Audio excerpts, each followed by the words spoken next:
Good morning. Ira Epstein with your morning newsflash video, and this is for Wednesday, the 27th of December. Hard to believe it's 2023 and December 27th. 2 more trading days this year, then we're into 2024. Hard to believe, right? And who'd have thought that you're getting 10-year notes sitting here at 3.83, 3.84%? It's really unbelievable. I remember when people were saying they're going to 6% just recently. So here the market surprised people again. And when you look at the stock market, it's the big surprise.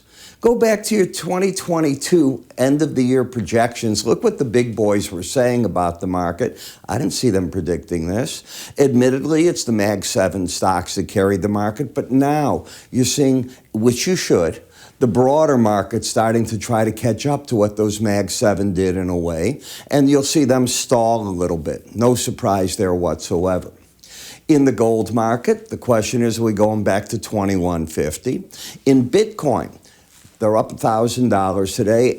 It's fool's play to try to be short this market. The SEC, unless they can come up with something that they have to undo the court order, they have to, by January 10th, allow ETFs on grayscale. It's that simple. And if they do, and by the way, that is why I think that the CEO resigned. I think there has to be a deal probably behind the scenes where the SEC wanted something to allow this to occur. Whatever that thing is, I'm not privy to. But it just doesn't make sense that here the man's going to, the head of the company stepping back as this is all going to happen just days before it's supposed to take place. At the end of 2023, something's not right here. I'm not privy to it, but I'm guessing. I've seen deals made, and hey, I don't want you in there if we're going to allow this to happen. Otherwise, we'll find ways to fight it. Okay, I'll step back. Why not? Your stock's going to go up if that takes place. You're making your wealth, and you step back. You had your run.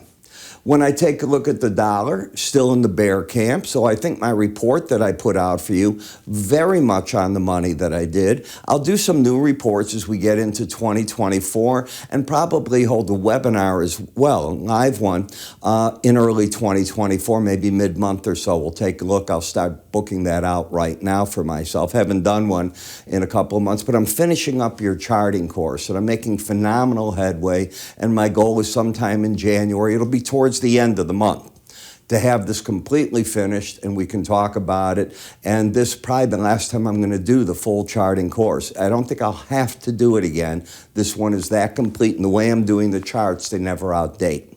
So I think you're going to love what it does, and the chart action is pretty cool in there, and the new things that I'm putting in.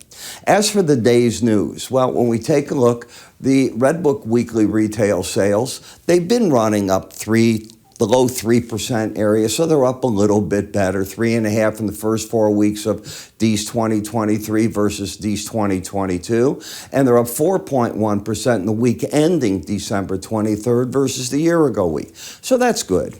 We're going to get the Richmond Fed Business Activity Index at 9 o'clock, and we're going to get the API weekly stats at 3:30 in the afternoon. So we'll see what they do and how they come in. And tomorrow morning, we should get, if I'm correct, the EIA statistics. Now remember, come Friday, you're going to probably get some markets closing a little bit early. We're not open on New Year's Day, and then things get back to at least semi-normal as people return from their vacations for Tuesday trade of next week. And that'll be where we start setting in and things get back to normal. So I'm excited. But keep your eye on the market. A lot of people don't believe the stock market can go higher. It can. People think that they've missed something. There's got to be money moving out of money markets. There's a lot of money there. Breaks in the market, probably well supported for a while. On the energy market, you know, the U.S.